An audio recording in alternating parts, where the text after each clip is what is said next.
I'm gonna take that damn thing Let me off answer it. Let me answer it. Maybe a man's voice will frighten him away. Hello? Hello? Will you speak up? Is he saying something? Yeah, our caller seems to have a very limited vocabulary. Listen, will you speak up? Cliff. Cliff. Cliff! Cliff!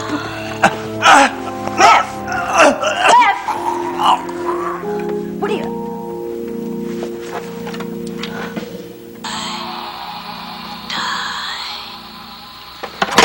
Cliff! Your heart's beating. What's the matter with you? Now I've got you where I want you. Cliff, stop it! Hey, that hurts, that hurts! You got no sense of humor. That hurts! Let go of my nose! That hurts! Ow! Ow! Go to hell! Deborah? Who is this? It's Owen. Are you okay? Yeah. Yeah, I'm just fine.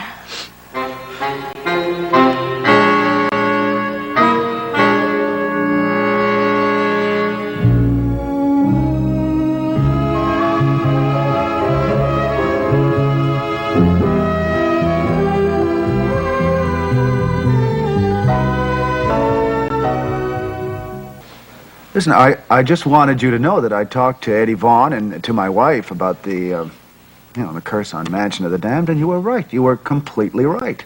Well, I don't know whether to say I'm happy or sad about it, just as long as they stop. Listen, I put an end to that whole nonsense, believe me. I mean, they swore to me that they wouldn't do any more tricks for the sake of publicity. Well, glad to hear it. Yeah, listen, Deborah, don't blame Nola. No, really, she's, well, look, it's really Eddie's fault, you know. He's a showman from the old school, and I guess the old school didn't believe too much in honesty. You know what that's like, so I guess we'll just have to depend on the quality of the film for, whatever publicity we get. Listen, any chance of us getting together soon? I'd like to talk this over with you, what they did and how they did it. Well, yeah, but I don't know when I'm going to be able to be free, Owen. Owen? Well, now, you told me that you'd have dinner with me one night this week. Yeah, I will, if you can get away. Hey, listen, you know what they say about wild horses. Listen, Deborah, there's just one other thing. I told Eddie that you were onto his, his little tricks, and he's very worried about it. Well, as you said, if it comes out into the open, it could hurt the film. Just make sure you put a halt to it, my friend. Okay. Hey, I appreciate that. Appreciation isn't the only thing I feel for you. I'm sure you know that. I love you, Deborah. Owen, look, I've got to go now. I know. I guess I shouldn't have said that. For the first time, anyway, over the telephone wire. Good night. Well, how's Mr. Hollywood? You heard my phone conversation. I'm gonna get dressed. Hey, don't you want to wrestle again? No, I don't. Come on, best 2 out of 3 falls. Look, Cliff, this isn't funny. Yeah, it has to be funny, Scarlett. Now you have to have a sense of humor. Look, nobody ever got killed over the phone. Look, somebody is gonna get killed right here if you don't leave this house. Wait. I know what comes next. Don't want to keep Owen baby waiting, do we? No, as a matter of fact, I'm not seeing Owen, I'm seeing his daughter. Oh, getting to know the family. How nice. What about Mrs. Madison? Seeing her much? Look, I have only met Mrs. Madison once or twice in my whole life, Cliff. I wonder why. Just go. I know this part, too. Oh. Sure you don't want me to stay here and answer your phone? I mean, if they had any breather calls, I could take a message. I know this part, too.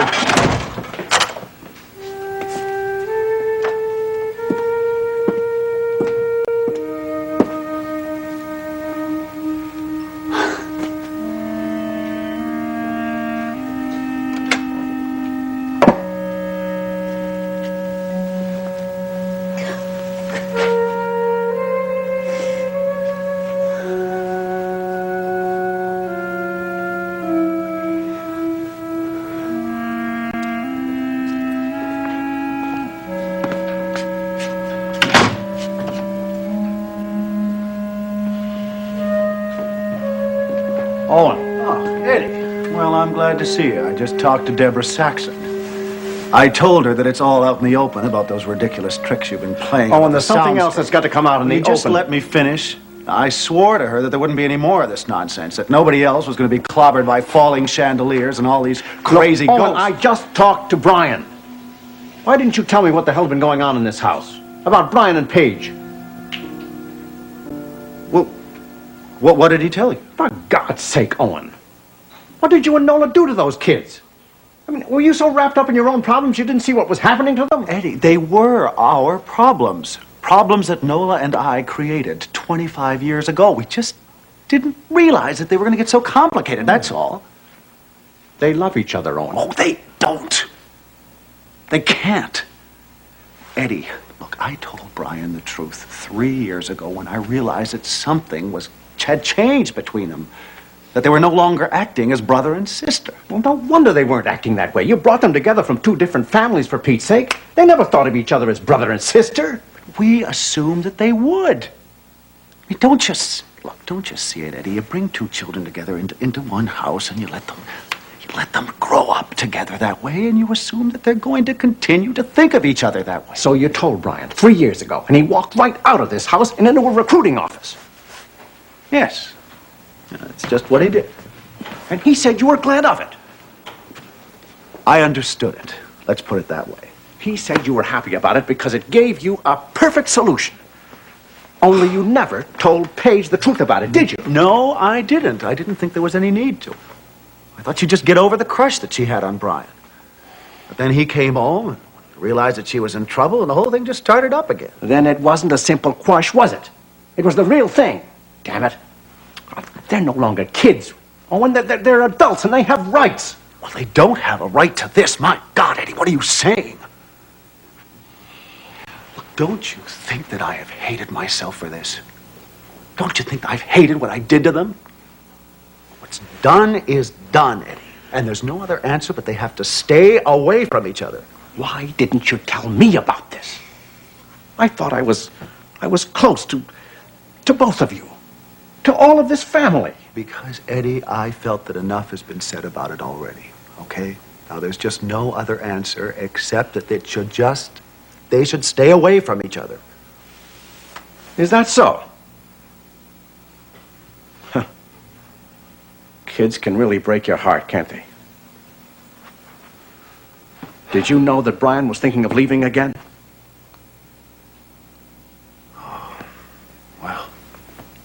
I can't say that I am surprised. I mean, they haven't done a very good job of forgetting about it. Even though they know it's hopeless, even though they know it's not going to work. They still feel the same way for each other.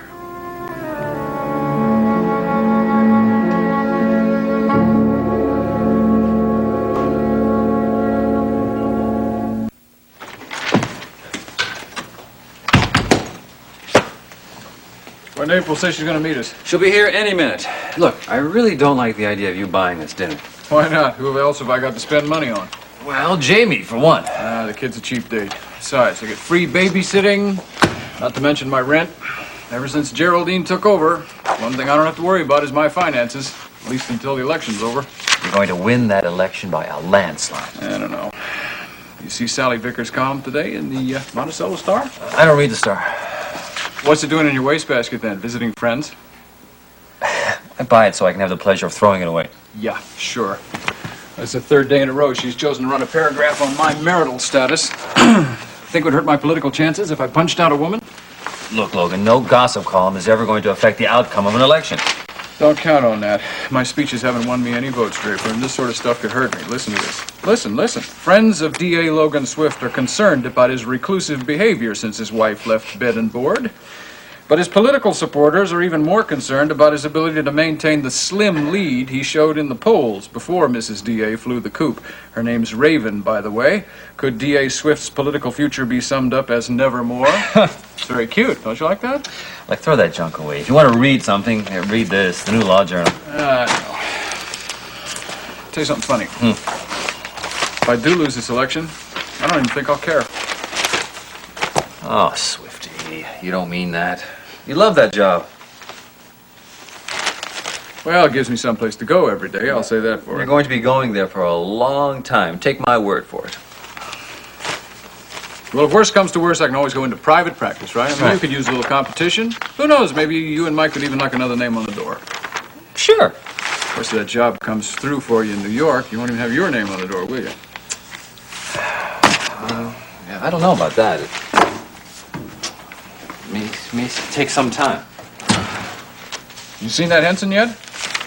I don't know when I'm going to see him. No? How come? Hasn't he said or given you a definite date? No. Well, as a matter of fact, it's more indefinite than ever. Why is that? I remember last time I went to New York to see him, he went into the hospital. So now this time he's in the hospital again. I have to wait till he gets out. No, I see. That's no gag. I mean, he called me personally to tell me. He'll see me the minute he gets out. I didn't know you talked to him. Does he sound like a nice guy? Yeah, he sounds all right. You know, I think his voice shook a little bit when I talked to him. Oh, you are sensitive. Yeah, I am sensitive. I don't know. It still hurts, Swifty. It's like a wound. The job's still open, right? Yeah. Okay. All I have to do is convince him that I'm the right man for it. Hansen. It's funny, the name's ringing a bell. Well, it should. I've been talking about him for the last 20 minutes. No, it's a brand new bell. I think I saw something about it in here. In the law journal? One right here. This is the one. I didn't see it. Yeah, you're too busy reading the gossip column. Oh, yeah, here we go. I got a picture of him, huh? That's funny. Says here he and his wife are off on a European tour. A 6-week tour.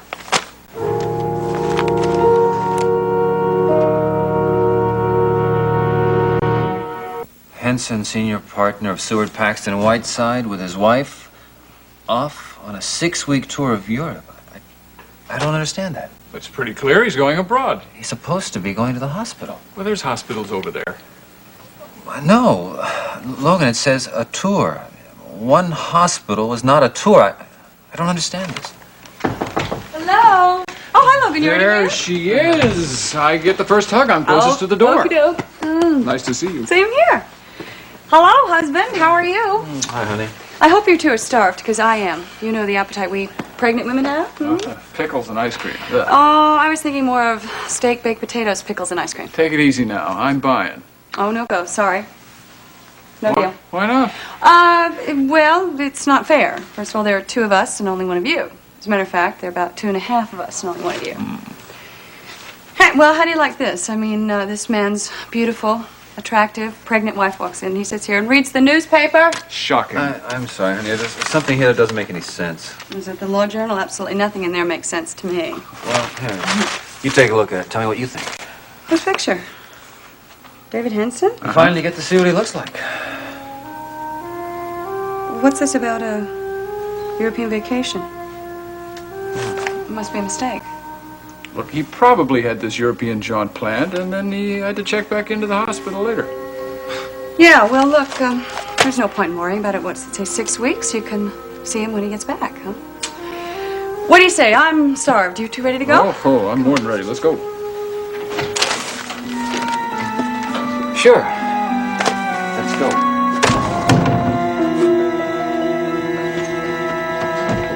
It was really very kind of you and Mike to let me drop over on such short notice.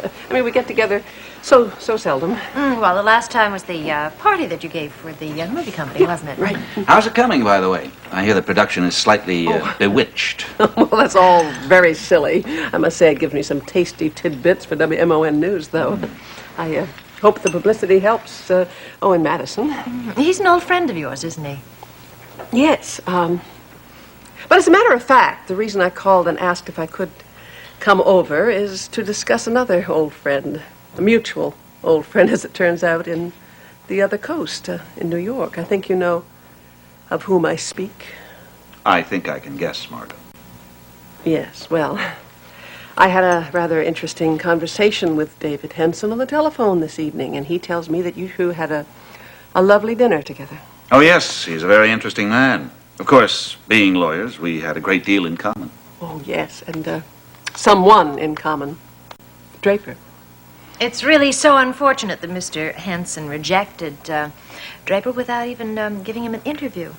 Margo, That was really the point of my meeting with him, to ask him why.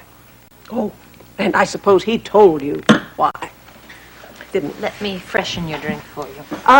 Please, thank you. Mike, do you mind, do you think maybe we could be painfully honest with one another? I hope we can be. You walked away from that meeting feeling as though I were in some way responsible for David's decision for Draper not getting that job, didn't you?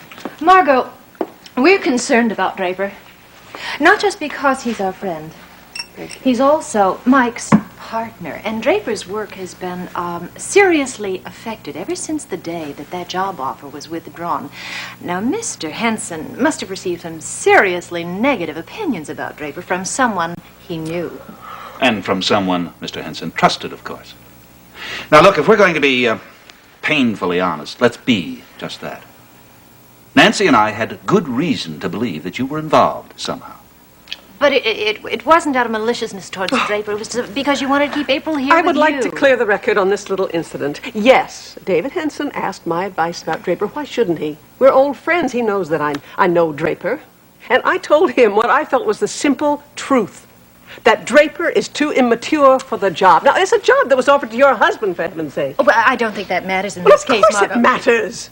Draper has nowhere near the experience, the expertise, the ability that Mike has, and you know that. But, Margo, the comparison is not valid.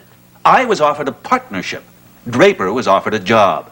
And a damned good one at that, and one that he really wanted. But I just don't understand why you felt you had to interfere in the first place. Now, why did you have to have that dinner with David Hansen?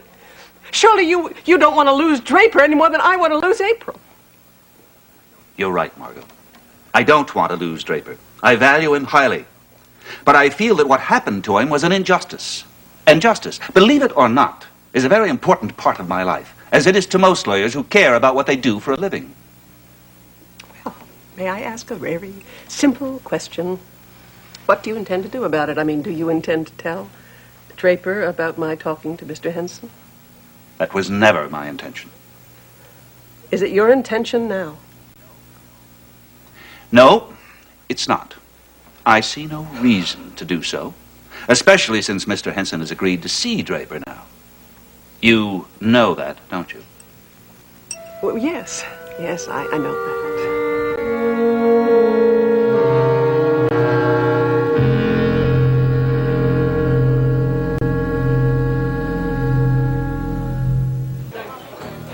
I know it's only a horror movie, Deborah, but I'm just an actor in it. Why do I have to be Can I scared get you to anything death else? all the time? No, that's fine. Thank you. You're welcome. Well, Paige, I have a feeling that things are going to be improving around the soundstage from now on. What do you mean? Well, I talked to your father a little while ago, and he said he's going to just put a stop to all this cursed nonsense. All it has been is carelessness, people blowing things out of proportion. Deborah, I'm not afraid of ghosts.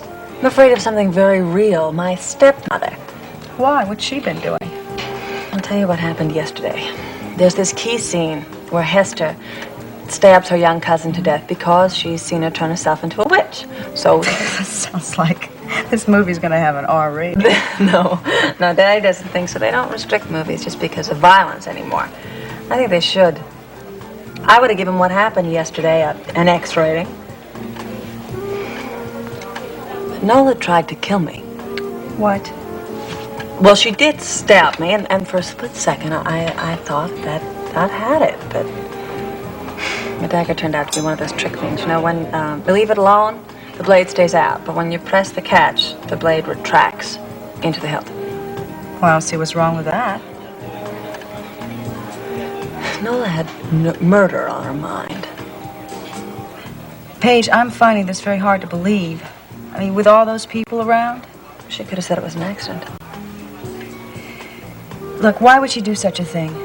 I know she doesn't like you very much, but that's no reason to kill you. Nola isn't stable, Deborah. I've known it ever since she's come to Monticello, and it's gotten worse. Before we went out yesterday, I went up to her bedroom, and she was playing this music that we use as background in the horror film. Maybe she just wanted to get into the mood.